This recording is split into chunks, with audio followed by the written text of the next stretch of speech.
నమస్తే, welcome to our channel. నేను సౌజన్య. Andhra Pradesh results వచ్చేసాయి. అందులో జనసేన అయితే ఎక్కడెక్కడైతే పోటీ చేశారో ఎమ్మెల్యేగా, ఎంపీలుగా అన్ని స్థానాలను కూడా గెలుచుకుంది.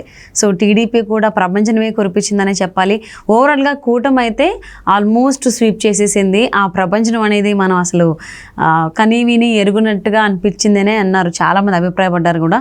ఏదైతే జగన్మోహన్ రెడ్డి అన్నారో విస్తుపోయేలా ఉంటాయి ఆంధ్రప్రదేశ్ ఎన్నికల ఫలితాలు అనేది సేమ్ అలానే జరిగింది. సో మరి మంచి జోష్లో ఉన్నారు జనసేన వాళ్ళు ముఖ్యంగా, ఎందుకంటే పోటీ చేసిన అన్ని చోట్ల హైయెస్ట్ మెజారిటీతోనే గెలుపొందారు కాబట్టి. మరి జనసేన స్పోక్స్ పర్సన్ కోసంపూడి శ్రీనివాస్ గారు ఈరోజు మనతో పాటు ఉన్నారు. మరి ఆ విన్నింగ్ని వాళ్ళందరూ ఎలా ఎంజాయ్ చేస్తున్నారు ఏంటి వారిని అడిగి తెలుసుకుందాం. నమస్తే అండి. నమస్తే అమ్మా. సో ఫస్ట్ ఆఫ్ ఆల్ మీకు కంగ్రాచులేషన్స్ అండి. Thank you. సో పోటీ చేసిన అన్ని చోట్ల ఎమ్మెల్యేకి 21 స్థానాలు గెలుచుకున్నారు, ఎంపీకి 2 స్థానాలు పోటీ చేసి 2 గెలుచుకున్నారు. సో ప్రెస్ మీట్ కూడా చూసాము పవన్ కళ్యాణ్ గారిది. మీరు గెలిపించింది ఇది విజయం కంటే బాధ్యత నాకు ఎక్కువగా ఫీల్ అవుతున్నాను అన్నారు. సో ఆ ప్రెస్ మీటు అలాగే జగన్మోహన్ రెడ్డి ప్రెస్ మీటు 2 చూడడం జరిగింది. So first of all Pawan కళ్యాణ్తోనే స్టార్ట్ చేద్దాం. సో ఎలా ఉన్నారు, ప్లాన్స్ ఏంటి, విన్నింగ్ అయిన తర్వాత బాధ్యత అన్నారు? ముందుగానమ్మా, ఈ విజయంలోని కేవలం మా పార్టీ, లేకపోతే తెలుగుదేశం పార్టీ, అది బీజేపీ వారు, అంటే 3 పార్టీల నాయకులు, కార్యకర్తలు అందరూ కలిసి పనిచేశారు. దాంతోపాటు ప్రజలు కూడా ఇచ్చారు, అధికారం ఇచ్చారు. దాంతోపాటు మీలాంటి మీడియా వారు ఉన్నారు. అంటే ఇవన్నీ కలిస్తేనే ఎంత అద్భుతమైనటువంటి విజయం. అధికారంలోకి వస్తామని చెప్పి మాకు మొదటి నుంచి నమ్మకం ఉంది. అధికారం ఇవ్వబోతుంది కూడా జగన్మోహన్ రెడ్డి మాకు చేతిలో పట్టుకొచ్చేలా మా చేతిలో పెట్టబోతున్నాడని చెప్పి మాకు ముందు నమ్మకం ఉంది.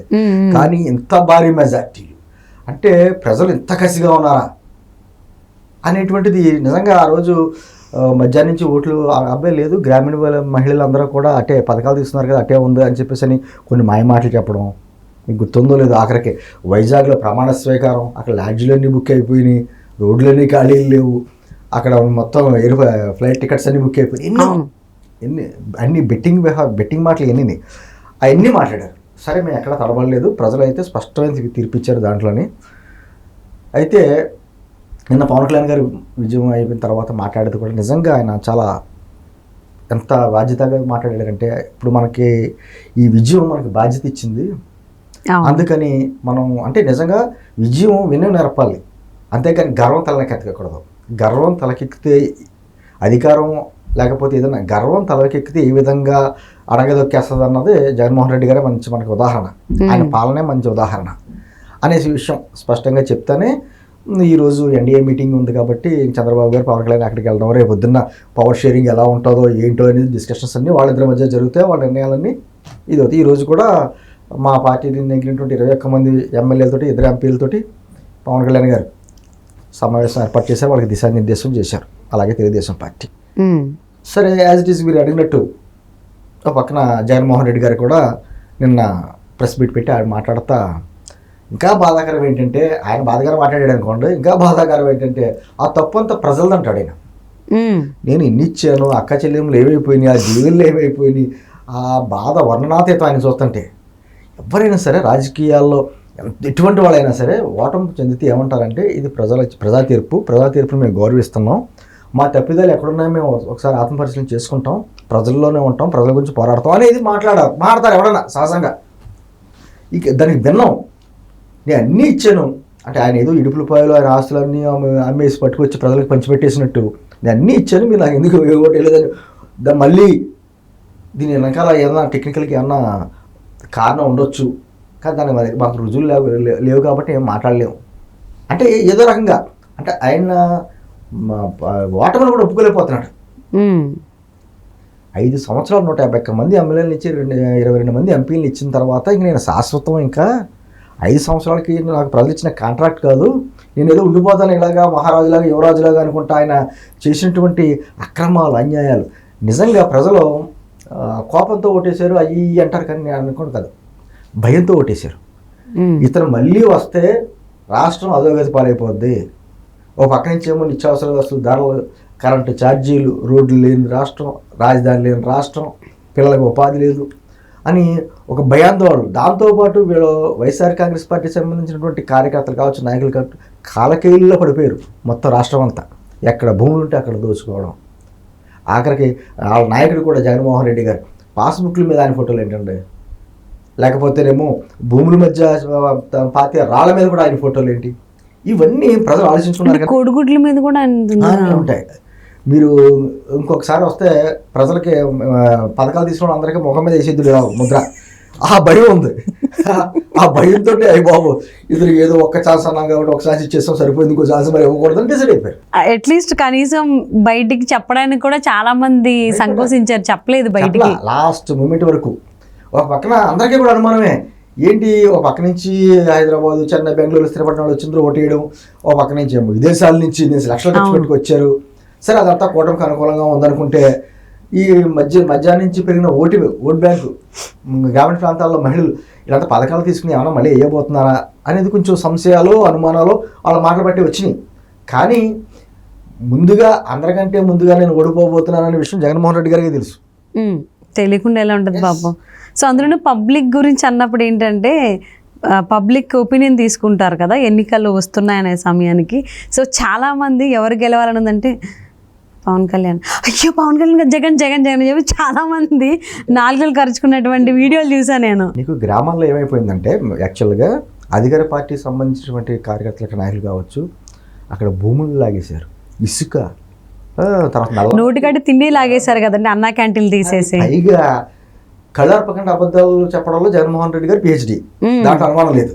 డబుల్ పిహెచ్డి అంటారా అది. ఇప్పుడు మళ్ళీని ఆఖరికి ఓడిపోయిన తర్వాత కూడా నేను 99% నా హామీని నెరవేర్చేసాను అంటాడు. 99% నెరవేర్చేస్తే ఎక్కడండి అదే ఎక్కడంటే వాళ్ళ పేపర్లోనే, టీవీలో కనపడతాయి, మనకు కనిపించావు. చెప్తున్నా, అంత రాజుగారి దేవతా వస్త్రాల్లో ఎవరికి కనిపించినట్టుగా ఆయన ఒక్కడికే కనపడుతుంది, ఆ పేపర్లో కనపడుతుంది.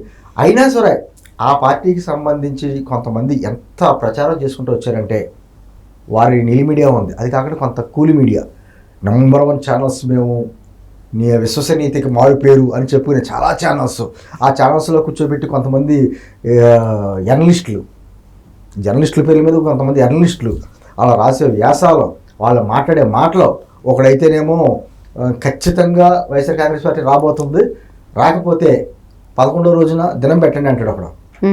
ఏంటిది, పేరు మార్చుకుంటానంటారు, పేరు మార్చేస్తున్నాడు ఆయన ముద్ర పద్మనాభం గారు. దాంట్లో మొహమాటం ఉంది, స్టేట్మెంట్ ఇచ్చాడు, నేను ఓటమిని అంగీకరిస్తున్నాను, నేను పవన్ కళ్యాణ్ గారు ఓడిద్దామన్నాను కానీ దానికి చేయలేకపోయాను కాబట్టి పద్మనాభరెడ్డిగా పేరు మార్చుకుంటాను, రిజిస్ట్రేషన్ అప్లై చేసుకోవాలి కదా, దాని రిజిస్ట్రేషన్ ప్రాసెస్ గురించి అతను ప్రయత్నం చేసుకుంటున్నాడంట. మార్చుకోమన్నాను మనం కాదనట్లా. అంటే ఆయన పేరు మార్చుకోకపోయినా ఎవరికి ఒరిగిందే లేదు కదా, ఇంట్లో వాళ్ళ అమ్మాయే కాదు పోమంది, ఇంకా ప్రజలకి ఎందుకు అతని గురించి. అంటే ఇలా ఇన్ని కుట్రలు జరుగుతున్నా కూడా ఒక్కటి చెప్పుకోవాలమ్మా, గేమ్ చేంజర్ పవన్ కళ్యాణ్.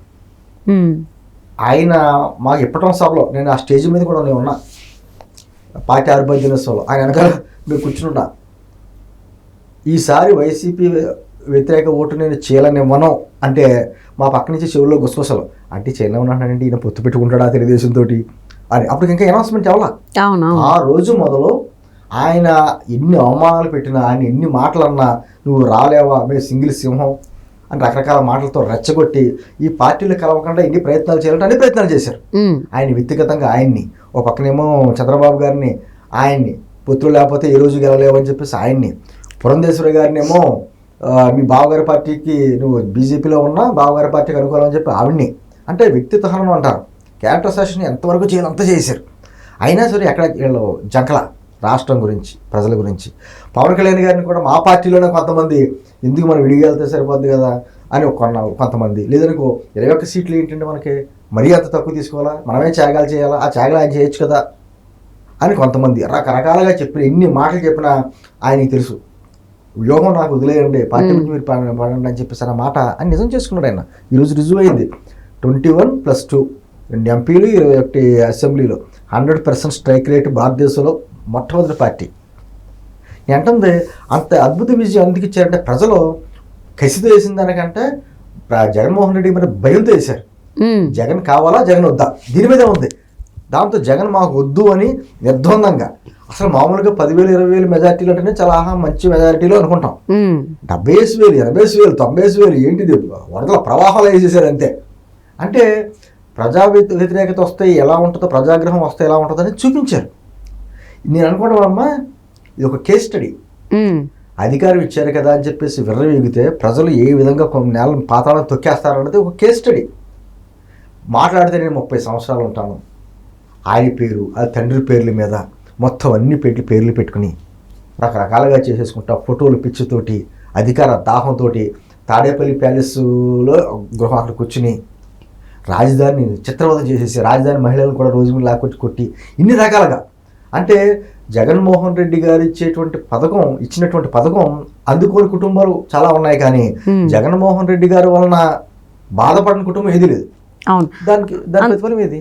అందులోనూ చాలామంది ప్రజలు అసెంబ్లీలో వైసీపీ నేతలు మాట్లాడినటువంటి మాటల గురించి కూడా చాలా వీళ్ళేంటి రాజకీయ నాయకులు ఏంటి ఈ రకంగా మాట్లాడుతున్నారని, అంటే ఒక రాజకీయ నాయకుడు ఎలా ఉండకూడదు అనేది వైసీపీ నాయకులను చూసి నేర్చుకోవచ్చు, తెలుసుకోవాలి, ఒక రోల్ మోడల్గా అని చాలా మంది అన్నారు కూడా. నాకు అర్థమైంది, వాళ్ళ తండ్రిని చూసి కొడుకు ఓటేయడము, లేకపోతే బాబా అని అడుగుతున్నాడు కదా ఛాన్స్ ఇవ్వడం. అంటే తండ్రికి ఉన్నటువంటి ఆలోచనలు కొడుకు ఉండాలని లేదు కదా. ఇప్పుడు తండ్రి డాక్టర్ అయితే కొడుకుతో మనం వైద్యం చేయించుకోలేం కదా. అవును, కొడుకు ఇంజనీరు, తండ్రి డాక్టర్. తండ్రికి డాక్టర్ కాబట్టి కొడుకుతో ఆపరేషన్ చేయమంటే ఏం చేస్తారు, ఇలాగే ఉంటుంది. అంటే ఇంకో రకంగా చెప్పాలంటే డ్రైవింగ్ రాని వాడికి స్టీరింగ్ ఎత్తే ఎలా ఉంటుంది అంటే జగన్మోహన్ రెడ్డి గారిని చూసి నేర్చుకోవచ్చు. అవును, even last time Jaganmohan Reddy గెలిచినప్పుడు ఇచ్చినటువంటి ప్రెస్ మీట్ ఎలా ఉందనేది మేము చూసాము. నెక్స్ట్ ఇప్పుడు పవన్ కళ్యాణ్ గారు గెలిచిన తర్వాత ప్రెస్ మీట్లో ఆయన ఎంత అంటే చాలా హుందాగా గౌరవప్రదంగా చాలా బాధ్యతగానే మాట్లాడారు. ఆయన ఎప్పుడు కూడా పేపర్ చూసి మాట్లాడలేదు. జగన్మోహన్ రెడ్డి నిన్న ప్రెస్ మీట్లో చూస్తే ఆయన ప్రతిపక్ష నేతలకు సంబంధించి పార్టీలకు సంబంధించి కూడా ఆయన పేపర్లో చూసుకుంటూనే మాట్లాడారు. సో అది పవానికి అలవాటు అయిపోయినట్టు ఉందని కూడా చాలా మంది అంటున్నారు. గమనించలేదు మీరు, మొట్టమొదటిసారిగా పవన్ కళ్యాణ్ గారి పేరు ఆయన నోట వచ్చింది. ఇప్పటి వరకు 5 సంవత్సరాల్లో దత్తపుత్రుడు చేశారు జనాలు. పవన్ కళ్యాణ్ అనే మాట రప్పించారు. దత్తపుత్రుడు వల్ల దత్తాత్రేయ పుత్రుడు అయ్యాడు ఆయన పిఠాపురాన్ని. ఈ రోజు పవన్ కళ్యాణ్ పేరు చెప్పాల్సిన పరిస్థితి వచ్చింది. ప్రజలు అలా చెప్పేలా చేశారు. ప్రజా తీర్పు వల్ల ఇది రాచరికం కాదు. పార్టీ పేరు ఆయన పేరు కూడా చెప్పారు. సో ఫైనల్లీ ప్రెస్ మీట్లో చెప్పారు, ఇది మీరు నాకు విజయం కాదు బాధ్యతనిచ్చారు అని. సో ఈవెన్ శాంతి భద్రతలకు సంబంధించి కూడా చాలా జాగ్రత్తగా చూసుకుంటాము అని అన్నారు. So first once again congratulations అండి. సో నిజంగానే సేఫ్ హ్యాండ్స్లోనే చేరింది ఆంధ్రప్రదేశ్. దానికి చాలా సంతోషిస్తున్నాము. Thank you so much Srinivas గారు.